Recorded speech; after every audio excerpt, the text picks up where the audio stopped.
እስቲ 24 ቁጥርን ፈልጉ። በሰውነታችሁ ክፍል የቱ ጋር ነው? ፈልጉ እስቲ። ከሰውነታችሁ ክፍል 24 ቁጥር ያለበት ምኑ ላይ ነው እንዴ? ግራ ገባችሁ እንዴ? ፈልጉ ታገኛላችሁ። ምንም ማድረግ አይቻልም። ሰላም ብለናል። የኢየሱስ ስም የተባረከ ይሁን። ኢየሱስ ብቻውን ያድናል። እንግዲህ ምንም ማድረግ አይቻልም። ላይክ በማድረግ ጀምሩ፣ ሰብስክራይብ በማድረግ እስከ መጨረሻ ስሙ። ጉር ነው። ክብር ሁሉ ለኢየሱስ ይሁን። ስሙ ይንንም ከውጭ ማንም የዘላለም ሕይወት ሊሰጥ አይችልም። ከማርያም የተወለደ ያ ኢየሱስ ክርስቶስ የዘላለም ሕይወት አለ። የዘላለም ሕይወት የሚሰጠው ኢየሱስ እንጂ ሌላ አይደለም። ኢየሱስ ክርስቶስ አሁንም አንድ ነገር አለ። በመስቀል ላይ የሞተው እንጂ መስቀል አድን ማንንም አድኖት አያውቅም። አንድ እውነት እናገራል። አሁንም ብናገር አንድ እውነት ልንገራችሁ። በመስቀል ላይ የሞተው እንጂ መስቀል ማንንም አድኖት አያውቅም። መጽሐፍ ቅዱስ ሲናገር እንዲላል መስቀል ይላል የተረገመ ሰው የሚሰቀልበት ኃጢአተኛ የሚሰቀልበት እንጂ ኢየሱስ ክርስቶስ መስቀል እንጨቱ ያድናል ያለ አይደለም። አያችሁ ስሙ ሲጠራ እንዴት እንደሚሆን የእመቤቴ ልጅ። ከዛ ድብድብ ዞር በል ከዚህ ስለ ኢየሱስ ሲወራ ተቃራኒ። ከዛ የእመቤቴ ልጅ ኢየሱስ ይጋጫል እኮ። ኢየሱስ ብቻውን ያድናል። ከዚህ ተረት ያወጣል። ስለ ኢየሱስ በአደባባይ እንመሰክራለን። እንግዲህ ምንም ማድረግ አይቻልም። ብቻውን ሕይወት ይሰጣል። ምንም ማድረግ አይቻልም። ስሙ ይንንም ዘማርያም ከእግዚአብሔር ጋር ታርቀሃል ወይ? የተለመደ ጥያቄ ነው። ኦብቪየስ ነው። በማን ታረቅ? በልጁ ወልደ እግዚአብሔር በኢየሱስ ክርስቶስ። ኦኬ። ዛሬ ያልታረቁ ሰዎች፣ በክርስቲያን ያልሆኑ ሰዎች በማን ይታረቃሉ? በወልደ እግዚአብሔር በኢየሱስ ክርስቶስ። ስለዚህ ኢየሱስ ክርስቶስ ዛሬ አስታራቂ ነው ማለት ነው። እንደዛ ማለት አይደለም። ተናገር እኮ ዛሬ የሚታረቁት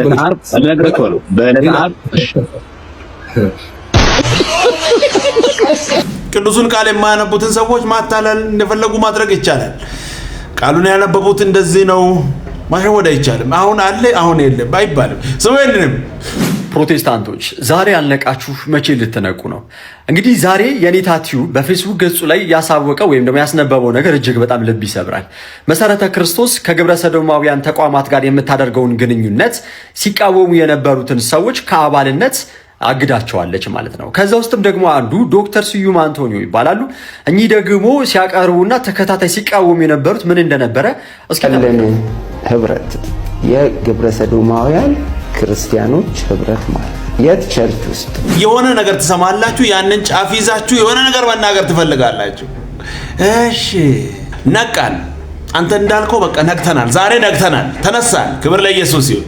በነገራችን ላይ እኛው ራሳችን ነው ትክክል ያልሆነውን ትክክል አይደለም፣ ትክክል የሆነውን ትክክል ነው ብለን በአደባባይ እናወራለን።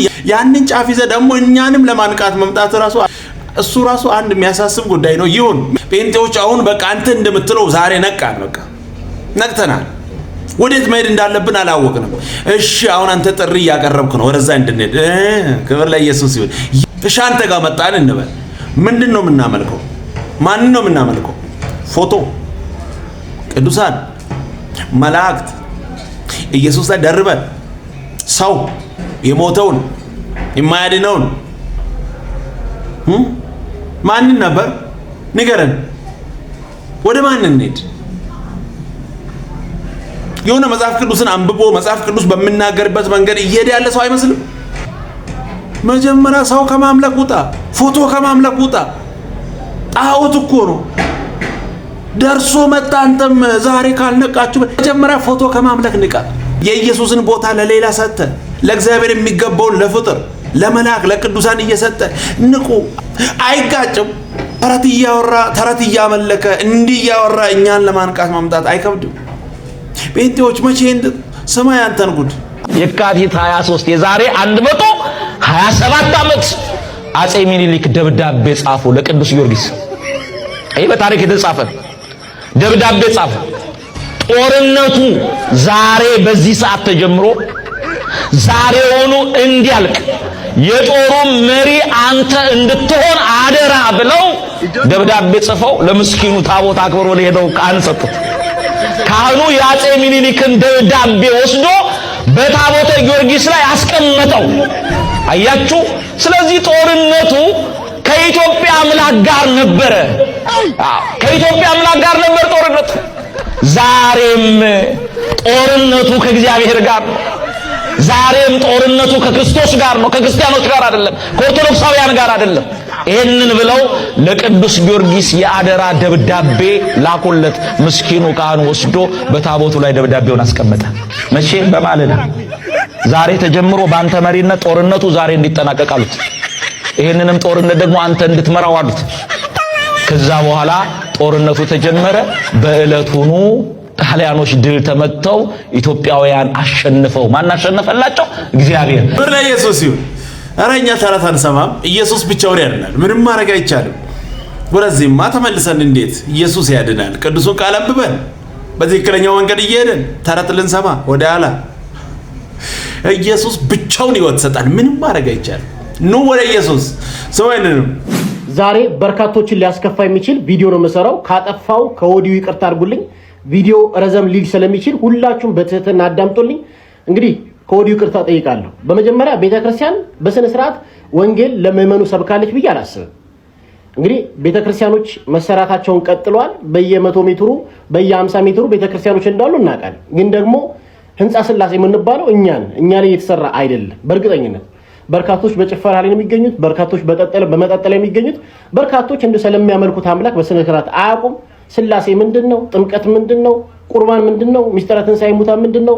ሰባቱ ሚስጥራተ ቤተክርስቲያን ስለ ሃይማኖት፣ ስለ እምነት በደንብ መሰረታዊ ዕውቀት የላቸውም ብዬ ነው የማስበው። እና ቤተክርስቲያን አብዛኛውን ጊዜ አውደ ምሕረት ላይ ልመና ይበዛል። በቃ ይሄ መናገር ስችል ልመና፣ በቃ ልመና ማለት ህንጻ ግንቡ ላይ ትኩረት እያደረገች ብዬ ነው የማስበው። እና ከግንቡ ይልቅ ደግሞ እኛ የእግዚአብሔርን መንግስት የምንወርሰው እኛ ላይ ካልተሰራ፣ የእግዚአብሔርን መንግስት መውረስ እኛ ካልቻልን ግንቡ ቢሰራ ምንም ዋጋ የለው። እውነት የተቀደሰ ነው አውቃለሁ። ቤተክርስቲያን መሰራቱ ጥሩ ነው አውቃለሁ። ግን እኛ ላይ መሰራት አለበት ብዬ አስባለሁ። እኛ ላይ እየተሰራ አይደል። በርካታ ወጣቶች ስለ እምነታቸው ያውቁ። ሌላውን ደግሞ ልንገር፣ በርካታ ቤት ላይ ያለው ሰዎች የሚይዙት የጸሎት መጽሐፍ፣ ድርሳናት፣ ገርላት፣ እነዚህ ነገሮች ይያዛሉ። ልክ ናቸው፣ ቤተክርስቲያን መጽሐፍቶች ናቸው። አልቃወማቸውም። በጣም ትክክል ነው። ግን ደግሞ ቤተክርስቲያናችን ትልቁ መጽሐፍ ደግሞ መጽሐፍ ቅዱስ ነው።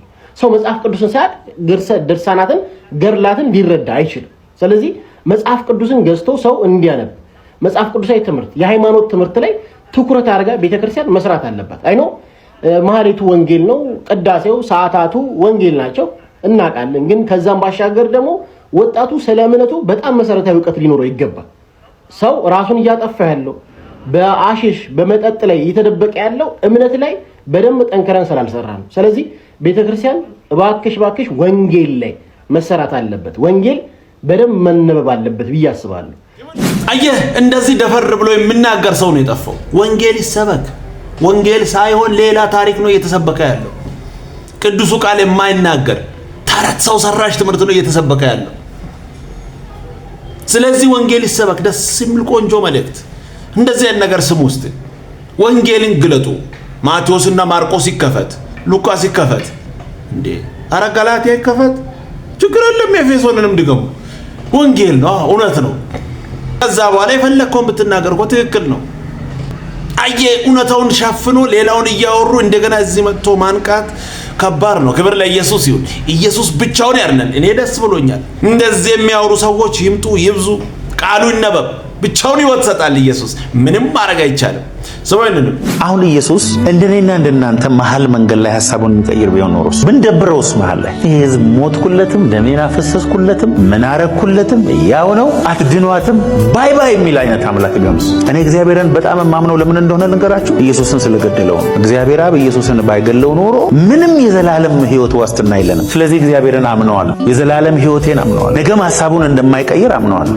ክብር ለኢየሱስ ይሁን። እንዴት ደስ የሚል ቆንጆ መልእክት ነው። አረ ኢየሱስ ያድናል፣ ሐሳብ አይቀየርም። ክብር ለኢየሱስ ይሁን። ስሙ ይነን መንፈሳዊ የሚመስል ስንት አጋንንታዊ ነገር አለ። እንዳይበላህ ፕሮቴክት ያደርጋል። እውነት ይሄ ፎልስ ነው ይላል።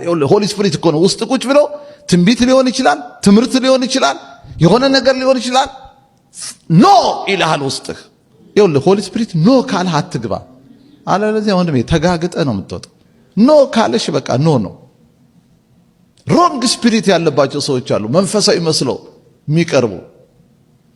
ከሱ የሚያድናችሁ መንፈስ ቅዱስ ነው። ወደ እውነት ሁሉ ነው የሚመራ። አቦ አሜን። ክብር ለማ መንፈስ ቅዱስ ነው ካለ መቆም ነው። ክብር ለኢየሱስ ይሁን። እሱን አልፎ መሄድ ዋጋ ያስከፍላል። ደስ የሚል ቆንጆ መልእክት። ሰውየንም ከተማ ስንገባ ሰው ሁሉ ካልወጣ ሄሎ ገንዘብ ከፍለን ከተማውን አንጫጭተን ካከበሩኝ እሳ እንላለን። ተረጋጋ።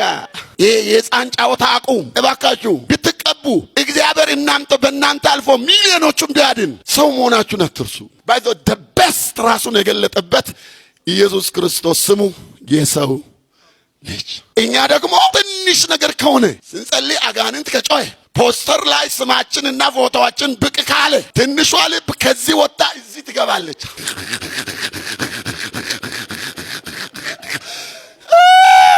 ሳቆራ ያዝካል። ክብር ለኢየሱስ ይሁን። ተረጋጉ። ደስ የሚል ቆንጆ መልእክት። ተረጋጉ። ሰው መሆናችሁን እንዳትረሱ። ኢየሱስ ብቻውን ያድናል። ምንም ማድረግ አይቻልም። ደስ የሚል ቆንጆ መልእክት። ሰው ይሄንንም ደስ ያለ ይዘምር ነው የተባለው። ምንም ማድረግ አይቻልም። አትድብኝ አትድብኝ አትድብኝ ያላንተ እኔ አልችልም። አትጣለኝ አትጣለኝ አትጣለኝ ያላንተ ለኔስ ማን አለኝ። አትድብኝ አትድብኝ አትድብኝ ብቻዬን አትጣለኝ። ትላንት ነበረ ያንተ አባትነቴ ዛሬም ያለ ያንተ አባትነቴ ነገም የምኖር ያንተ አባትነቴ ከኔ እና የወሰደብኝ እየለመንኩ ነኝ ወደ አንተ መጥቼ ነኝ። ስለዚህ አትድብኝ አትድብኝ አትድብኝ እጄን ያዘኝ። አትድብኝ አትድብኝ አባርታተኝ። አትድብኝ አትድብኝ ልጅ በለኝ። አትድብኝ አትፍራ በለኝ። አትድብኝ እኔ ያለው በለኝ። ያላንተ መውጣት መግባት ለኔ ከንቱ ነው፣ ሁሉም ባዶ ነው። አንተ ከሌለበት አልችልም። አትድብኝ አትድብኝ አትድብኝ አትድብኝ ከኔ አትራቀኝ። ብዙዎች እየሳቁ አይቼ ነው። ምንም ማድረግ አይቻልም። ደስ ያለ ይዘምር ነው የተባለው። የእናንተ ሳቃውን በሱ ህይወት ላይ ምንም ብቻውን ህይወት ይሰጣል። ደስ የሚል ቆንጆ መልእክት። እግዚአብሔር ከእናንተ ጋር ይሁን። እሱ ከሄደ ዋጋ ያስከፍላል። ከሱ ጋር መኖር ይሻላል። ብቻውን ህይወት ይሰጣል። ኢየሱስ ብቻውን ያድናል። እንግዲህ ምንም ማድረግ አይቻልም። ቀጣይ በሌላ እንገናኛለን። ሰብስክራይብ፣ ሼር፣ ላይክ ማድረጋችሁን እንዳትረሱ። ወዳችኋለሁ። ተባረኩ።